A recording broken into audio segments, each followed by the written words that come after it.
listening to Wake Up Hollywood with Nikki Korula and Eddie Pence, right here on LA Talk Radio.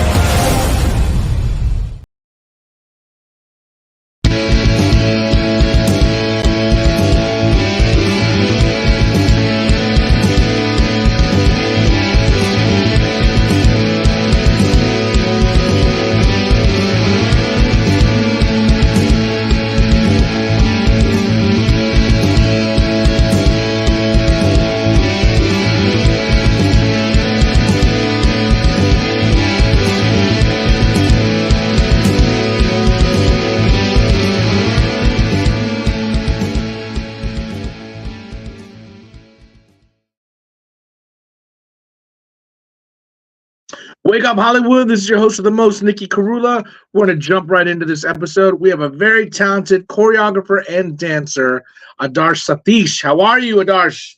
I'm doing good. How about yourself? I'm good, man. You know, what's really funny is my dad's pet name. My dad's name is Jacob, but his pet name is Satish, and I've never met another Satish. So, dude, so awesome, man. This is going to be cool.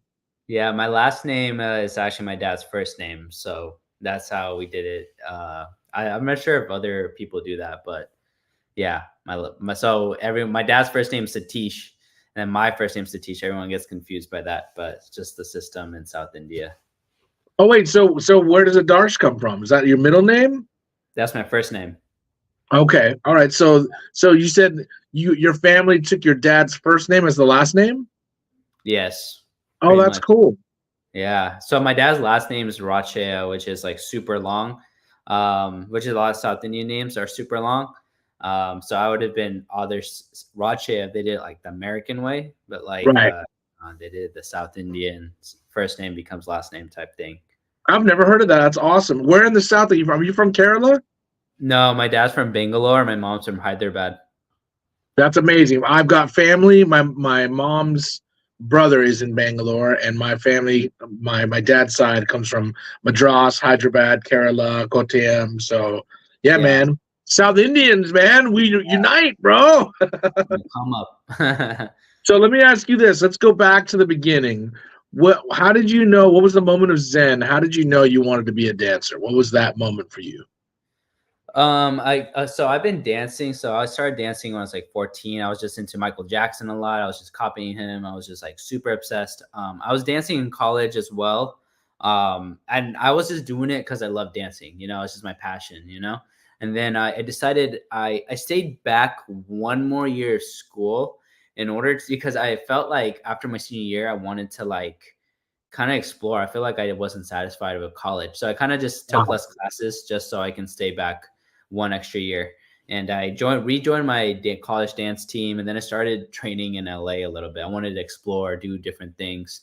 So when I started training in LA, that's when I was like, yeah, you know what? This is cool. This is enjoyable. I'm meeting people who I've always wanted to meet and like train with and like take classes from. And like, I was getting a lot of like good compliments and respect. And I was taking classes at like these two girls named B-Funk. Like I was taking their classes. And a lot of people were just like hyping me up a lot. So I was just like, this is possible. I think I saw other people doing it, making it like their profession. And I knew like when I was younger, I wanted to do something that was kind of like larger than life. I didn't know what it was, but like I thought dancing was like, yeah, that's the key. It will make a difference because you don't see a lot of Indian people in the industry and stuff. So I wanted to be like one of those like trailblazers and like just go for it and like make dance my profession. So yeah, and then here we are, pandemic. That's awesome. And you studied at UC Riverside. I actually performed there a couple times, but it was probably way before your time. What year did you graduate from UCR? 2019. All right. So I was there, I think 2007 and 2008. That's when I played UC Riverside. I was like 10 years or 12 years old at the time. No excuses, bro. Where were you, man? And I was in the ether in the Bay. And you probably were like the Edge was like the big dance studio, but it closed down around the pandemic. So did you move up to LA before the pandemic? I moved up to LA. So I went to school in UC Riverside. So I didn't live in LA, but I was going there back and forth a lot. I lived in LA starting I would say September 2021. That's when I started Oh, living. okay. The Edge was, I don't know if you ever heard about it, but the Edge was like where a lot of choreographers would either teach classes or they would go and just like workout routines, and it Yeah. was like a real big staple. They do like music, video, dance auditions there, and I was so bummed when it closed down because it's like you never want to see an institution like that close down in a Yeah. city as vibrant as LA, because it's like you always are like those things should be around because there are so many dancers in the city, and you need places that are like central. I know Debbie Allen had a studio for a while. I think that also closed down. I'm not sure if it closed down, Yeah, but I think it did. it's so like as a dancer, when you're kind of navigating where to go, what are the new hot spots or like new studios for people to kind of like go take classes, or do you give classes anywhere? So I for the first part, yeah, there's a lot of. I feel like the main studio everyone goes to is Millennium. It's like just the industry. It's like the industry hub spot. Like if someone's That's coming in North Hollywood. Is that North Hollywood? Studio City, North Hollywood, yeah, like Okay. close by there. That's like the hub spot. Everyone's there to get professional training. You can never go wrong with Millennium. There's great teachers there. My favorite place I like to go to is a Movement Lifestyles in Burbank. I just love the community there. I love the vibes. There's huge diversity of teachers there. And same industry level training, super good. And like even people who like aren't necessarily want to be professional dancers, just want to dance for fun. I think ML has it everything. It has a really Right. cool vibe. I've always liked ML ever since even I started training in LA. ML has always been the best studio. I've always had a good time going. I never leave class feeling like, oh, I suck, blah, blah, blah. I always feel good afterwards. And there's that. Team Millie is also a great one. A very I see if you want a good video, I think Team Millie is the place, if you really want the dance video at the end. Because like the guy who opened Team Millie, his name's Tim Milligram. He shot all the viral dance videos back in the YouTube days for like Matt Stefanina, Sean Liu, and all those guys. But there's a lot opening up. There's a new studio called, I think, Roots. It's in Pasadena now. There's also That's like cool. smaller ones. There's something called C Spot in Mid City. There's just like more and more studios are popping up. I feel like because like people's interest in dance has been like heightened a lot, especially since pandemic. Everyone's getting into like TikTok dances and all that kind of stuff. So because of the heightened interest, there's like more and more people getting into dance. So more and more dance studios opening up. And there's some in like OC as well that are opening up like off stage. I know RB is another one for Bollywood dancers. People go to West Coast Dance, like where B-Funk teaches, up in North Hollywood. So like dance is like vibrant in LA. You can't not if anyone's like, oh, I can't find a dance class, it's like it's all around you. It's impossible to miss it. Yeah. And did you study hip hop? Did you study modern, jazz, tap? Did you just focus on hip hop and maybe modern? What did you kind of like? What was your emphasis when you were taking classes? I was focusing on hip hop a lot because like I thought it was I started hip hop because like in my dance journey I always like Michael Jackson. He was a popper, like animation, all that kind of stuff. Like that was his dance style, so that's what I copied. Until and then that started trickling into more hip hop. And then after that, when I started going to the industry, is then I was like, oh, I need to learn other stuff. So I started learning like salsa and bachata, and I started taking more jazz classes and like changing it up a lot. But my main focus is like hip hop and like popping. That's like my main forte. Now I'm getting into jazz, but it's like hard because like a lot of those styles like jazz and or dance art forms, they're like jazz and jazz funk and like ballet, and they're all taught in studios, and these kids have been like taking that since they were like 2 years old, so I'm like coming in as like a 25 to like 27-year-old right now, and I'm just like, dang, there's a lot to catch up on, like just pointing your foot, just simple stuff like that takes years of practice, so I played the Apollo Theater. I'm a huge Michael Jackson fan as well, and I was actually at Michael Jackson's memorial. I don't know if I ever told you that, but it was kind of like a really kind of powerful feeling because I didn't put my name into the drawing to go to his memorial, and my friend's mom did, and my friend got tickets, and he was like, yo, I think I think I'm gonna go to this. Do you want to go? And I said, hell yeah. I'm like, God, yes. So I Yeah. went and like I just kind of got this feeling. I'm like, you know what? I got to play the Apollo Theater. I want to play a Michael Jackson tune. So I played um Shake Your Body Down to the Ground, which is a Jackson's tune, but it's Mhm. one of my favorite tunes by Michael. And I actually studied a little bit of movement with Michael Chambers. His name is Turbo in the movie Breakin'. And he Yeah. told me that he actually, like, Michael Jackson called him and he was like, man, I want to learn how to pop and lock. And so he would give lessons to Michael. And he said Michael never danced in front of him, but he had like, like a video camera and he would just like, watch his moves and he'd go around him and he'd be like, okay, cool, cool. When you're doing this, are you thinking this? And he was like, no, this is, and he would show him all the movements from the fingers to like everything with the body, neck, everything. And he would just do like a 360 walk around and watch every part of him. But he said he never danced in front of him because he always wanted to work that out on his own, which I thought is kind of awesome. Like Michael never wanted anybody to see him like less than perfect, which is pretty awesome. It just makes it sound even cooler, like because it's Michael. You know what I mean? Did you see Yeah. the MJ musical? I think I saw that you saw it, right? 100%. Yeah, I So watched it. good. Uh-huh. So I love that Michael's like a big part of your dancing. And like, one thing that I just love about him as an artist is like he would learn all the choreography of all the backup dancers and then find little moments to kind of do freestyle stuff on his own. When you're doing group, and you've done a lot of cool videos, when you've done a lot of group stuff, do you kind of take that same technique where you learn the whole routine as a group and you find little pockets where you can kind of take little solos? So like I learn from the group and then I just do my own solos. Like is that what you're talking about? Yeah, yeah. Uh, yeah, like there's always pockets in choreography where you can have little solo, like little moments and stuff. Um, yeah, there's always that's the fun part of choreography. You can just make it your own. That story of Michael, it's such a funny story to me. That's so cool actually. Isn't You it just awesome? Yeah, yeah, because like I'll have to link you to Michael because he was actually in my music video. And the reason I reached out to him was because of the Apollo, and I was like, "Hey, man, I want to learn a couple of things from you because I'm going to do this show at the Apollo, and I just want to kind of like do some things that are kind of like in tribute to him." And so we became good friends. And then I was like, "Yo, I want you to be in this music video." And so I gave him like a little break dancing solo, and it was so cool because I was like, "You're going to play during this solo." And he didn't know what it was going to be. And it ended up being a piano solo because that's what was recorded. And when he came to the video shoot, he was dressed in all black with white, and it looked like he was a piano.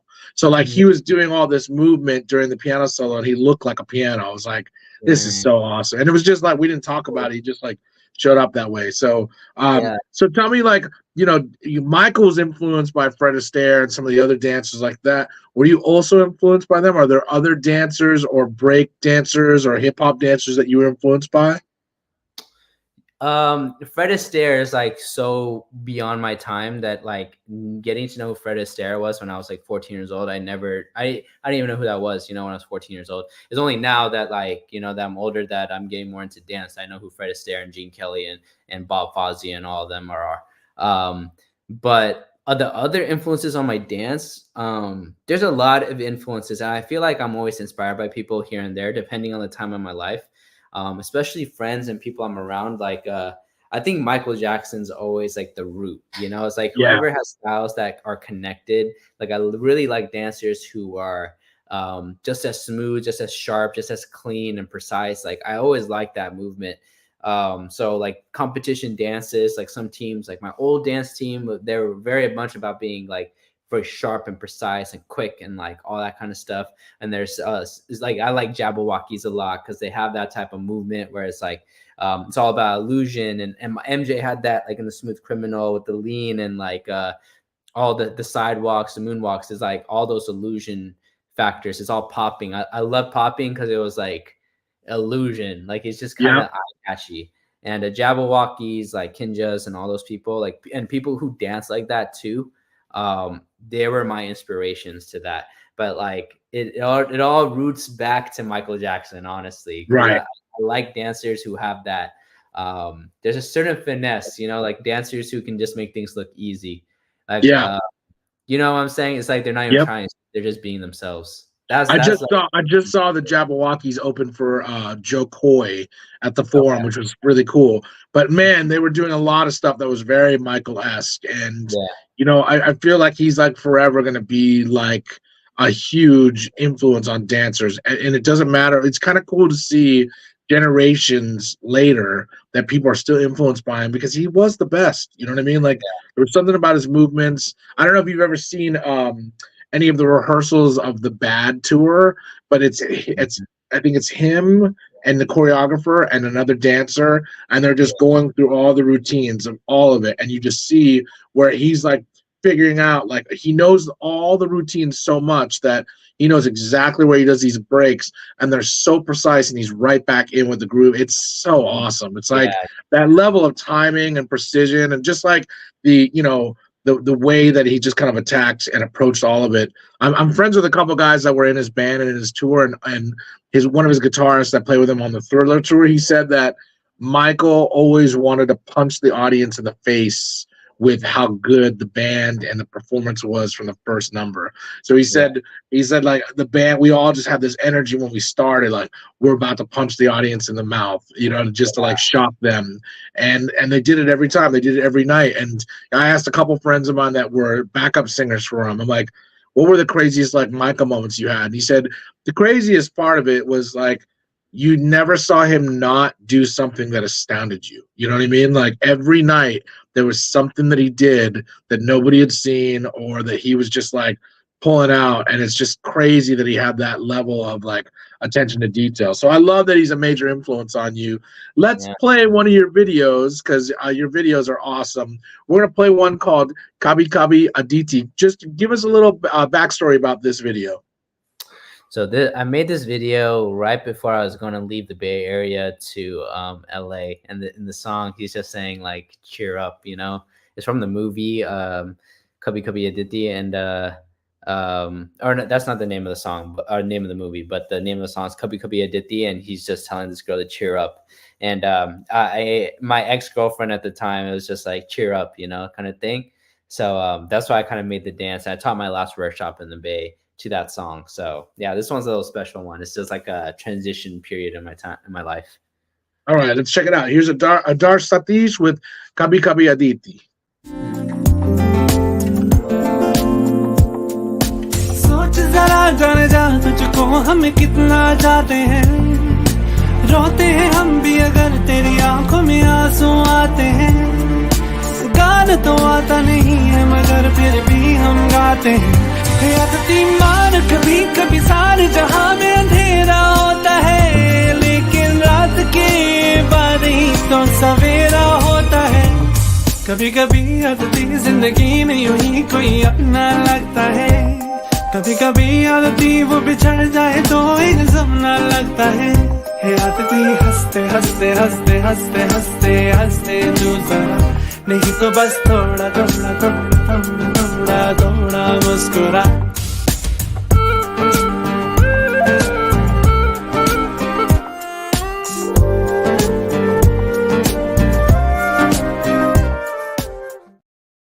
So cool, man. So tell me, like, how long did it take to choreograph that? How long did it take to film that? Tell me what that was like.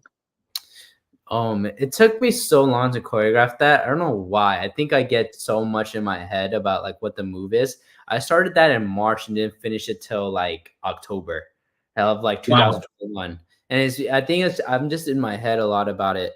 But like when you just let go, I think one thing is like you're so inspired by MJ and all these perfectionists that you want to be a perfectionist. Like, oh, that move just doesn't feel right. And like you just keep like, oh, not that one, not that one, not that one. I think as I get older and more I do art stuff, it's like you got to enjoy the process a little bit more. Yes. Just yes. Like, yo, like it's not working, but try it.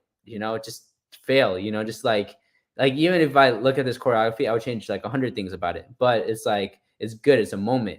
So I just do what comes naturally and just do it. Don't feel like you have to copy like or be just as good as like the greats right away, because you're on your journey, and your journey is not the same as like MJ's or whoever, Beyonce, whoever, probably have to go through their own hurdles to get to where they are. There's just not, like you said, they're not recorded, so Yep.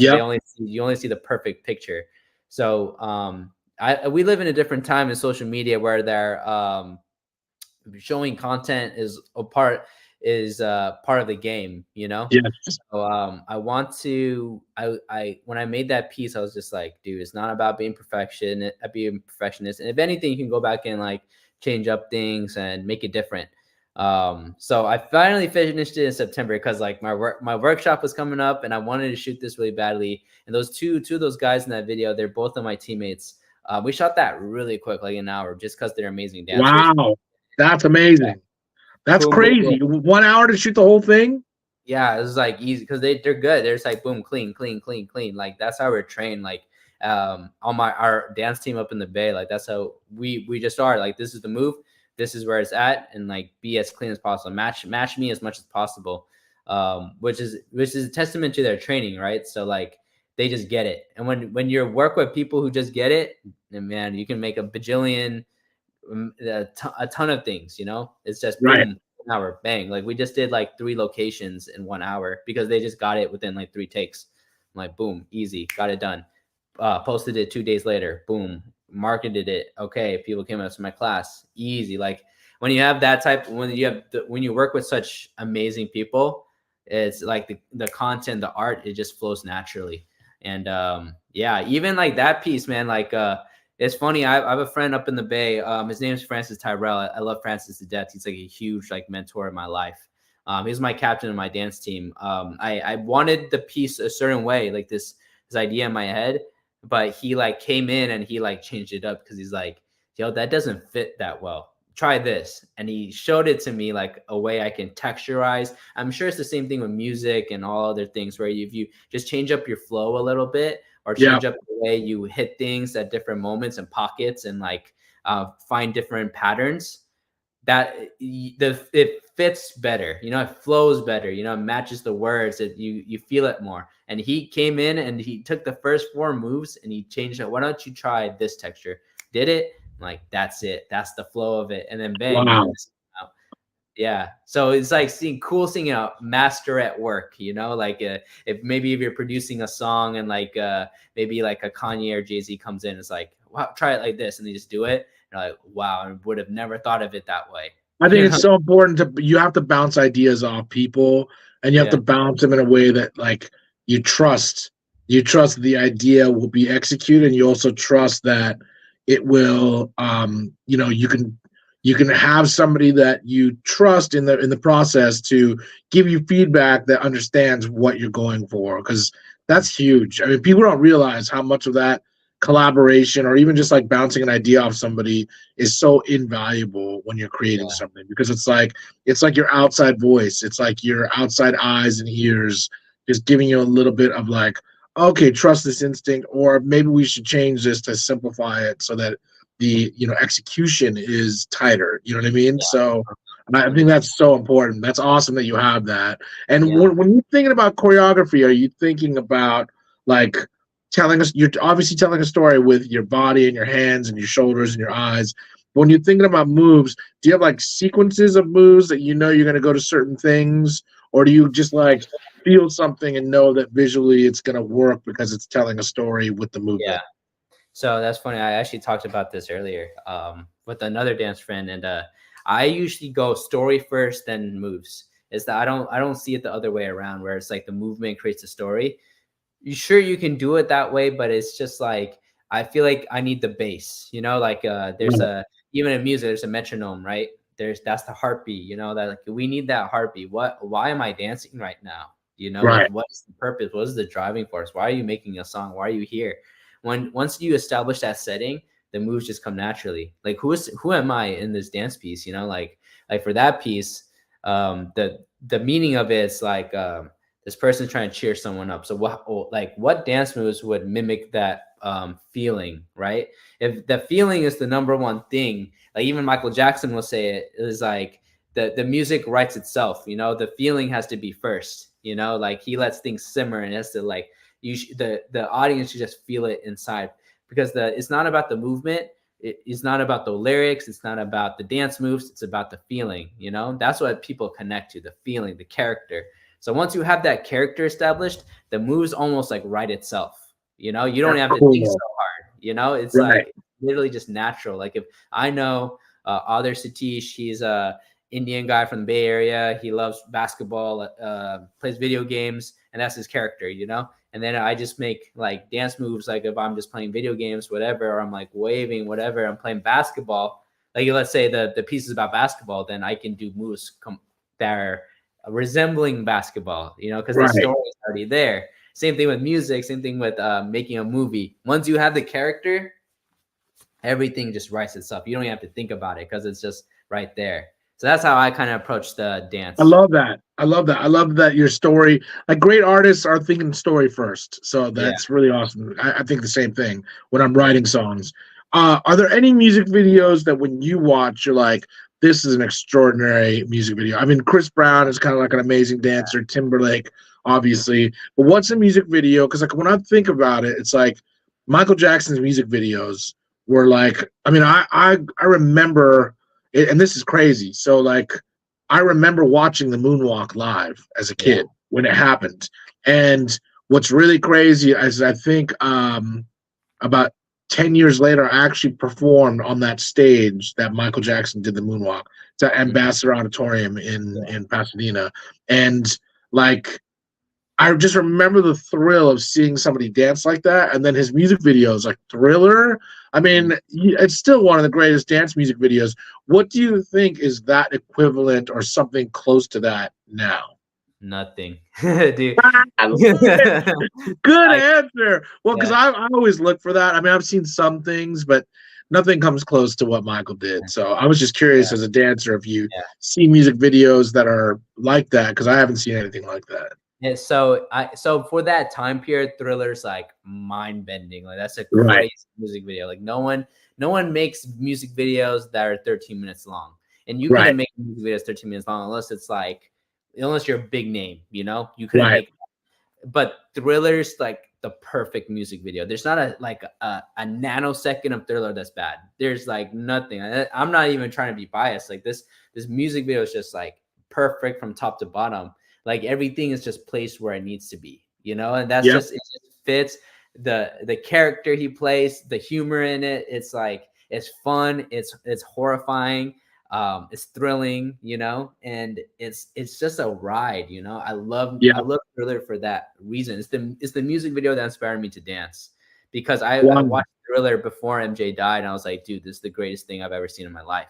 I wish I and of course I'm like very young. I don't know like how to scour through YouTube to find these more MJ stuff. It's when he passed away, then I saw Smooth Criminal, They Don't Care About Us, Bad. Right. And I'm like, dude, this guy doesn't make music videos. He makes short films, you know? And that's awesome, because like a lot of music videos nowadays is like, okay, guy, girl, fall in love, blah, blah, blah. There's no energy to it. And that but these music videos, there's an energy, you know. There's like they're not just music videos, they're like cultural shifters, because the Thriller jacket is like so iconic. The Billie Jean jacket's so iconic. That's how a music video should be, where it's like that is that person's brand. That's his like his demeanor. That's like, it just creates this radness. Like everybody wants to see Thriller. It creates the dances and all that kind of stuff. Now everyone copies that, you know. Everyone wants to follow the Thriller thing, but the thing is, you can't, because that was good for the 80s. Now in today's era, like it's a lot different, where people are doing more special effects, CGI, and that's really cool, honestly. Like my favorite music video director right now is Dave Meyers. Dave Meyers, if anybody doesn't know, is like, he did like Ariana Grande's God Is a Woman. He did Camila Cabello's Havana. He did Doja Cat and Sweetie, or Her Best Friend video. Very like visually compelling storyteller, and he's great. Like I love Dave Meyers. Like my two favorite music video directors are MJ and Dave Meyers. He did Kendrick Lamar's Humble. If anyone's seen that music video, an awesome music video. It's just visuals on visuals on visuals. So it's not so much like the dancing's like telling the story. It's like the visuals are just wow. Like, you know, it's like very it tells a story just by the picture. The cinematography goes crazy. So if there's anybody who's kind of close to MJ, I would say Dave Meyers. Like he's dope. That's awesome. Well, let's check out your second video. This is Share Cool. Is it Gaye or Gay? Gaye. So tell me a little bit about the story about this dance music video. So this dance music video is actually just like based on the movie. So like Hrithik Roshan, this movie is like a cool guy, you know. So like he's just, I mean, if you've seen Bollywood films, whenever there's songs like this in the Bollywood film, the guy is just like showing off. Oh, I'm cool. I'm like, you know. And he's just saying he's like a lion. He's cool. Like he's like, if you hear the lyrics in the song, he's talking about, oh, we're up all night drinking, all this kind of stuff. So I'm just, the character for this is like, I'm Hrithik Roshan. I'm cool. You know, everybody wants me, you know? So that's the message I'm trying to send to the audience. That's awesome. Well, let's check it out. Here's Share Cool Gaye.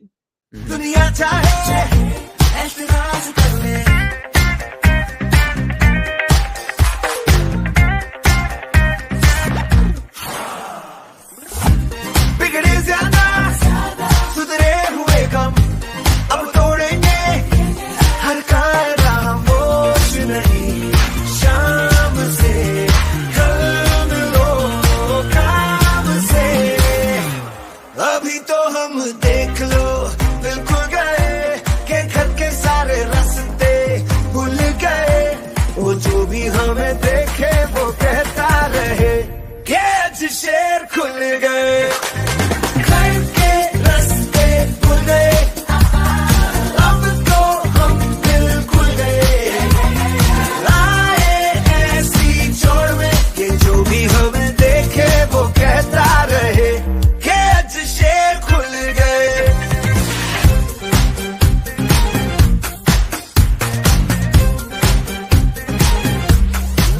मुझसे नशे में गलती हो जानी है आज तो यारा संभलना कोई हो जाए नाराज जो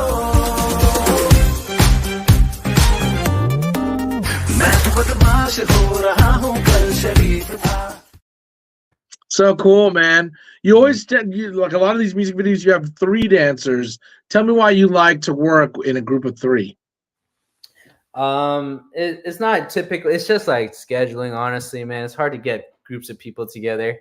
Honestly, like if I could get 40 people in a room, I could, you know. But 3 people, I feel like with 3 people, it's easy to like look at everyone's facials and reactions. You know, if there's like 5 or 6 or 10, it's a little bit harder. Unless I'm only looking at the center person usually.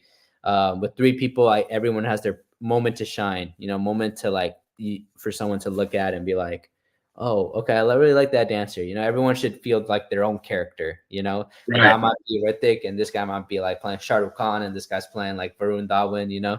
It's like a little trio, a little posse. It should feel like a group, you know? That's why I do 3.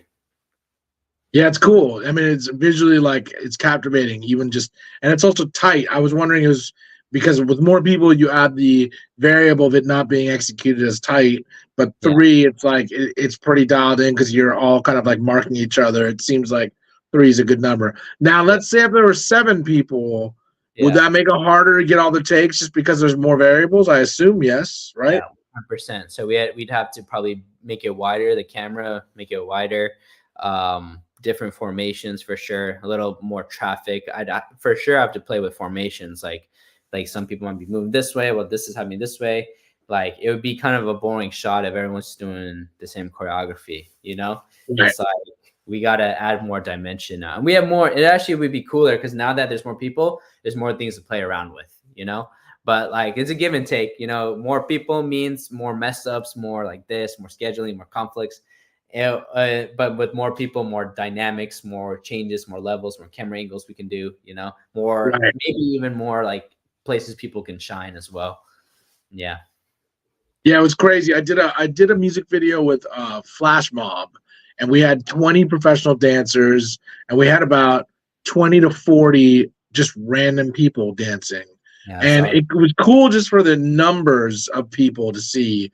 But like in hindsight, I'm like, I probably would have put more professional dancers in it and just had it been just super tight. But that's what made it kind of cool. It was just like the everyday layman was in there doing some moves, and they were very good about like picking out people that you wouldn't think would be dancing in a music video to put them in. So I was like, that's the part of it that I love. It's like dance should affect any and everybody, just like music and vice versa. So, do you ever like when are you doing auditions with dancers, or are you kind of like, you know, who you want in each music video? No, I just know who I want. Like, I don't want to make it seem like, oh, you got to audition to be in my video. Maybe eventually, you know, if I have that much interest, but like right now it's just like, I trust you. I know you, I know how you dance. Like, just come in, you know. I feel it's the best when you do it with friends, you know, people who you trust. So yeah, it's usually people I just hit up and they're just like, yeah, I'm down. And that's it. Tell me, like, what obstacles or creative blocks you have sometimes with choreographing a dance routine, or just like maybe it's like certain moves that, like, I assume it's like music where you're working on moves, you're working on some kind of movement because you can put phrases together to make something. But are there things that you're constantly thinking of, like innovating or elevating as far as some kind of technique or move, or is there something that you're constantly working towards? Like, is there something, a move of some sort that you're like always thinking about when you're kind of, you know, choreographing stuff? Tell me about any creative blocks or obstacles that you go through with any of that. The biggest creative block is just like your body, honestly. Like, you're fighting against yourself, honestly. Like, I'm not the most flexible dancer, so there's certain things I can't do, but I'm like, oh, that'd be cool if I could do that. Yeah, if I could do a backflip, that'd be awesome, but I can't, you know. So yeah, so I just know my limitations as a dancer. So certain blocks like that, there might be some choreographic blocks in that sense.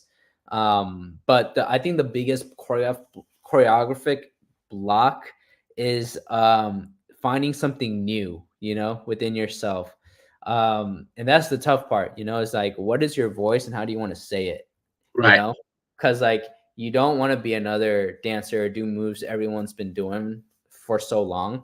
You want to find something that's unique, you know, and unique to the character that you build. And like the thing is, like, let's say you build a character, you want to have the movement kind of emulate that. And if the move is just like, oh, that's like, there was the point of having that move there, you know, it doesn't like push the story forward, you know. So you got to have, like, the moves have to be a little bit more purposeful. So sometimes I get into a block where I'm like, what move makes this character come to life, you know? And obviously there's an infinite amount of ways you can move your body. So with so much possibility, well, maybe some limitations because of your body, but I can still, putting your arm to the right up is a way different move than putting your arm to the right down. Maybe it's different feelings to it, right? So you have to kind of think about, you have so many options, but what makes sense? So like, I'm very indecisive. So like, that my indecision kind of makes me be like, oh, that could have been better. That could have been better. And that just comes with a perfectionistic, like, oh, I hope people like it, you know, type of thing. Or if I do this, I hope people won't like it. It's also the self-doubt, you know? So, you're kind of it's like a battle against yourself whenever you're choreographing. It's just like, hey man, like, this is it, you know, this is just you. Like, if people have a negative opinion, it's just on them, you know. But just do you, because it's like part of the process, you know. So I feel like the parallel for that for me is taking a guitar solo, because you have certain like staples that you're like, oh, I know I can hit this and it'll do something. But you're like, I always, and maybe you're like this too, I'm always mining for something that is creative or new, or some new frontier or something that kind of challenges me. But it's like, you have to have those footholds. It's like climbing a mountain. It's like you have to have certain footholds where you know where you can go and you'll just be able to hit it, and then you can launch off to the next thing from that. But like, I can't imagine how it works with dance, because it's like, you're coming up with something, but you're also trying to get those things that you know are going to kind of like be visually appealing or musically appealing or rhythmically appealing, but also innovative and new, because everybody wants the fresh new thing, or everybody wants to say something in a way that is creative and new, taking the familiar and making it unfamiliar in some way. You know what I mean? Yeah. So, exactly. So do you find, is it like world cultures that kind of draw you towards like that innovation? Is it, do you draw from your own culture, from Indian dance or anything like that, to kind of get into that inspirational kind of, you know, movement? Yeah, I think hip hop and a lot of dance right now is in a cool place. I think it's a lot of fusion and all that kind of stuff. So I have been getting inspired by like some Bollywood dancing and all that kind of stuff. Right. But I know a lot of other dancers, Indian dancers, who are taking their classical training and putting it into hip hop or any other style they're doing, which is really, really cool. I'm getting inspired by a lot of Bollywood because it's something new, right? So Right. I obviously live like in America, so obviously, I see hip hop 24/7, hip hop dances 24/7. I think there's a unique experience and unique voice you can say by doing hip hop dance moves to Indian music. That's something that's Right. interesting. So I'm very inspired by new music. Like Amapiano music is so big right now, and the African music is so cool, or French rap. Like I'm actually really inspired by music. So I'm taking stuff from like things I'm interested in, So I did some salsa and bachata. So even like Latin music, I've been like listening to that. I'm like, what new patterns, rhythms can we do? What is the music? How is it different from hip hop? And what rhythm can you like hit on this, that like, and what type of new movement? Because like we've seen everything, but it's just like the way things are connected and the way you express it that's different. So there's something about Bhangra that like always is, it's just intoxicating to hear rhythmically. And I feel like that would lend itself to dance. But I mean, now it's like always changing. Like there's so much stuff that's just, you know what I mean? Like it's kind of like using, what's the song that won the Oscar? Is it Jai Ho? Is that the Not to? Not to. That's right. Yeah, I mean, like a song like that has so many unique characteristics, but like, when I think of like dance, I think of Michael Jackson. I think of like even NSYNC had some great choreography for the early 2000s, for that time period. But I feel like it's hard to find something like that that's innovative and also inclusive using different cultures. I love that you're thinking that way. Let's play your next music video. This is Undecided, and is it who's it by? Is it who's the song by? Chris Brown. Okay, that's right. I didn't want to assume it because I didn't see it. All right. Tell me a little bit about the inspiration behind this video.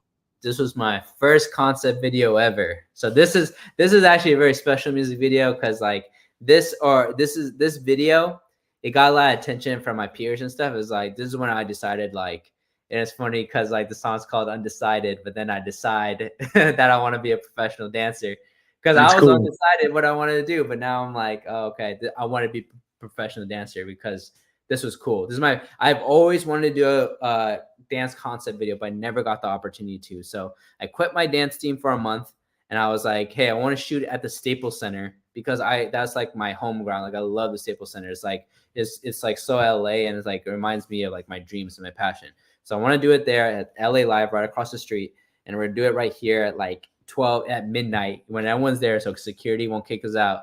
And yeah, man, this video got me to get into entertainment. So this is why I'm doing this thing with you right now, because of this video. Awesome. I love it. Here's Undecided, Chris Brown. This is Adar Satish.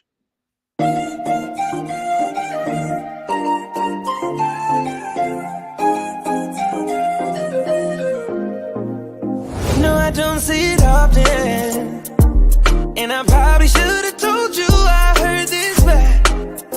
I know, and I probably shouldn't want this so bad. It's weighing on me. Don't wanna wake up in the morning. Cannot undo what we did in this bed, and I can't get you out, so I gotta go. No, I'm not ready for you. Want me all alone, but I'm undecided, excited, ignited. And I don't wanna feel the way I do, but I like it. Look at all these sparks flying, but I'm still indecisive. And she want me to wipe it, but I know I shouldn't be doing this, but here we go again. Girl, you know that pussy is my weakness. That's awesome, dude. Very cool. I want to ask you, like, an Indian doing choreography and being a dancer is a very novel career. I mean, it's the same thing that I go through with music, especially rock music, like especially playing blues. Like I'm an Indian guy playing blues, it's just weird. Yeah.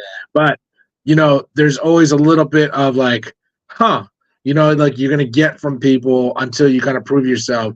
Do you feel like you've been welcomed in this community with open arms, or do you feel like there's a little bit of a struggle just to kind of like have either the dance culture embrace a new culture in their art form?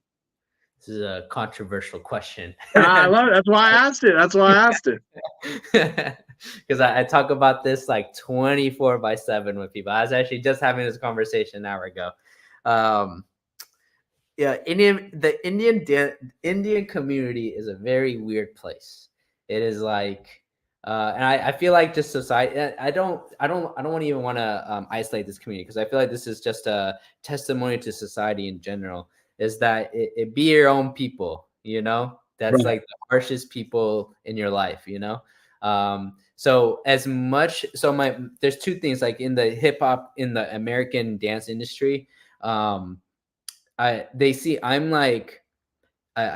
this analogy. It's like when I go to an audition room as a Indian person, an Indian dancer, they don't see me as a dancer, they see me as an Indian person.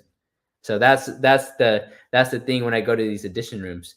But when I'm in the Indian dance community, they see me as like, oh, he's a dope dancer, which is cool. But obviously there's always things like little haste, jealousy, some type of like who's better than who, you know, who made it in the American industry, who's legit, who's not legit. And it's just weird. It's like a weird energy. Yeah. In some areas I'm accepted, in some areas I'm not, you know, and it's just like I don't understand it at all, you know? And I feel like every Indian person can understand what I mean by this. It's like some people have your back and they really want you to win, and some people just no, you know?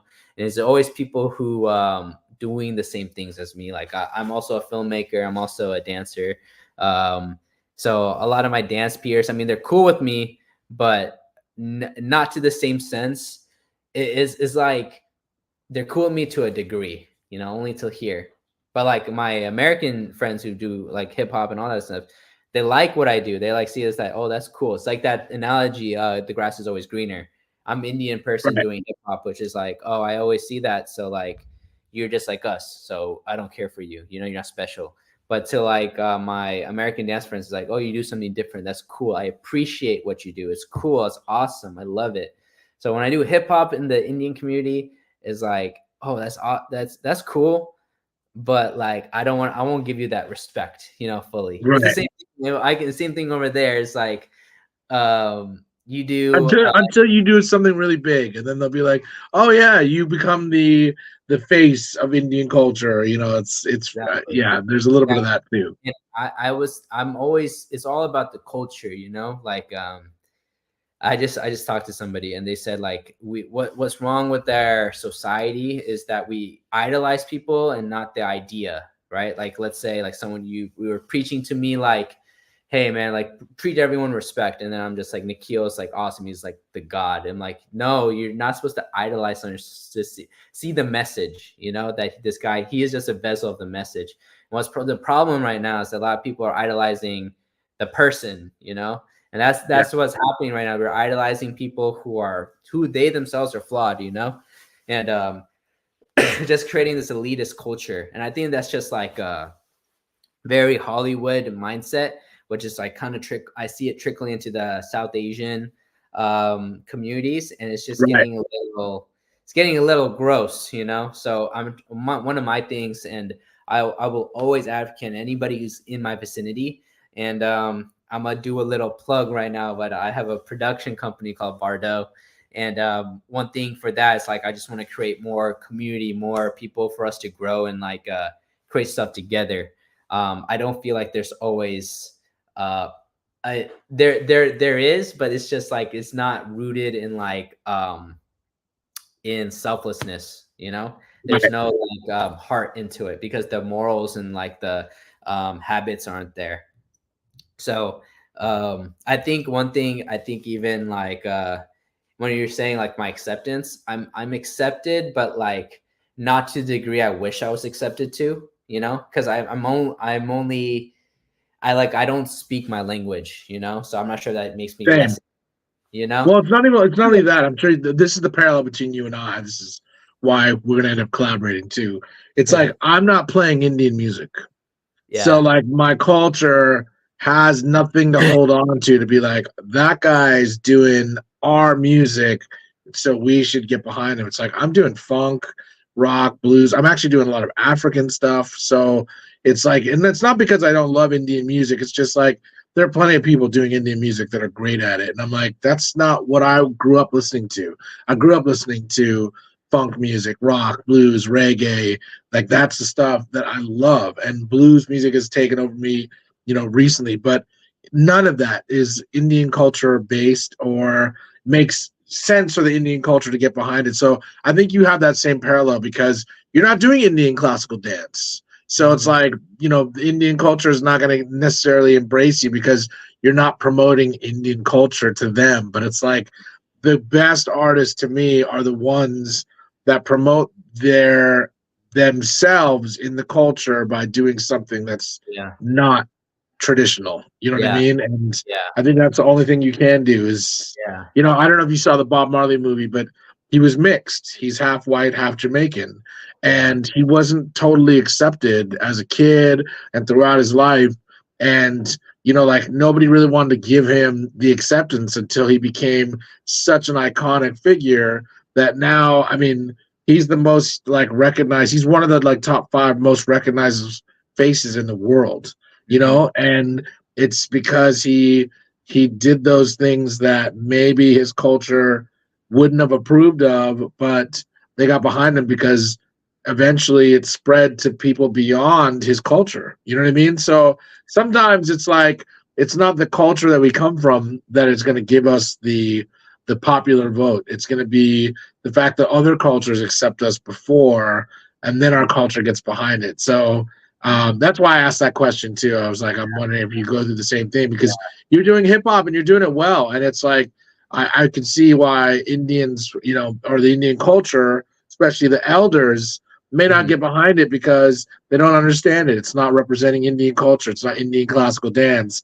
in the same way that, the Indian culture is not behind what I'm doing in the sense of it's not Indian music. I'm not doing Indian classical music. I'm not doing anything that's promoting the culture, mostly because I didn't grow up with it in the house, watching on MTV. That's not what was, playing in my house. You know what I mean? Yeah, exactly, man. And I feel like we're getting too much in our comfort zone, even as like Desi people. You've seen India dances. Move, let's do something else. Yes. There's so many people. Let's show Indian dance into other communities. There's people who like white people, black people, Latinos who have never seen this stuff, but we're too in our circle, in our spaces that we never grow. And that was one thing about me when I went to hip hop is like people want to learn new stuff. Like I went to a Jason Derulo edition, did some Bhangra, and everyone went crazy for it, And now they're that's like, awesome. what is that? And that's what Indian people need to do. But it's too focused on, let me just like try to make a buck off of other Indian people doing the same thing they've always learned. Like do this hook step from this movie. Okay, I want to learn that. I'm like, no, man. Like we gotta move forward. We gotta push. If we want to be represented in Hollywood and like gain more opportunities, and you want to see Indian people on TV and all that, you can't stay in your zone and be comfortable. It can't work that way, man. Like that's the only way dance and art improves is we spread. And like, of course, it's uncomfortable going in these spaces, but that's how we grow. Like that's how like rocks turn to diamonds through pressure. So man, it's just what it is, man. We're like in our own island, It's like, hey, and it's like on this island you have a treasure chest and there's gold, and it's like, hey, come over here, there's gold here. And like, nah, man, I'd rather be here where there's like just like some pennies and all that kind of stuff. Is comfortable, I'm cool with it. It's like, no, man, just come over here and like we can bask in this. But no one believes you until you're as big as like a Doja Cat. So like and that's really, honestly,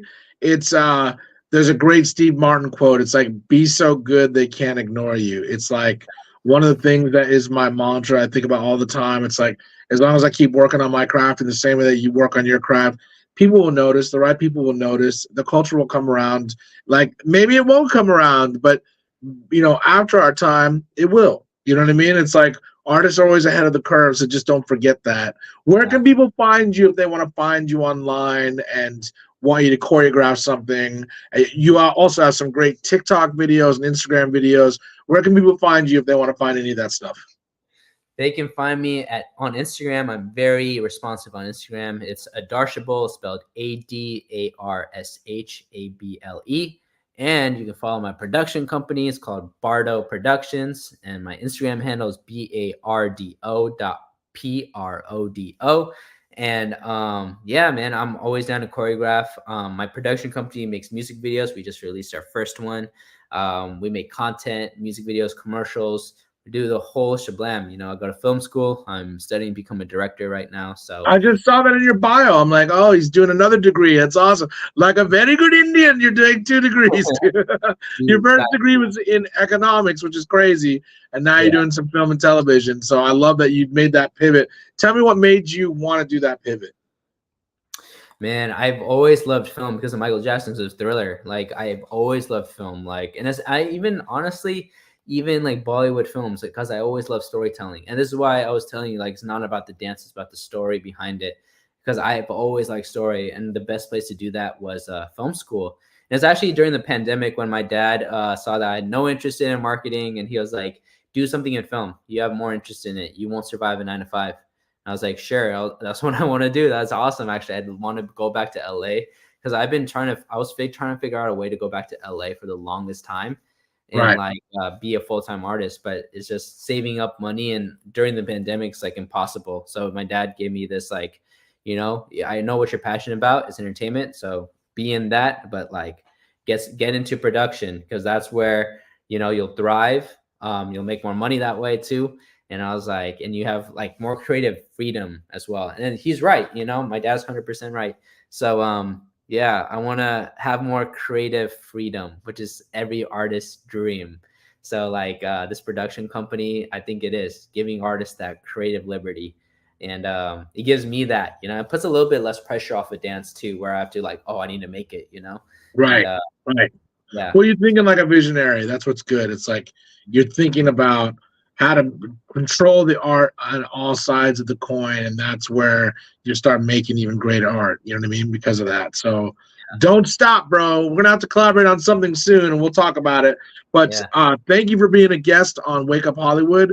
With you know the way this show works, we're gonna follow you in about 10, 11 months and have you come back and promote some more stuff, because I know you got some more stuff coming down the chute.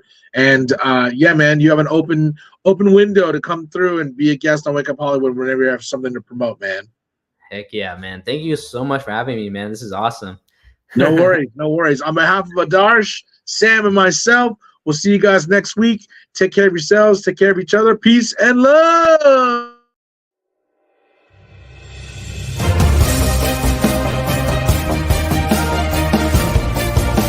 You're listening to Wake Up Hollywood with Nikki Korula and Eddie Pence, right here on LA Talk Radio.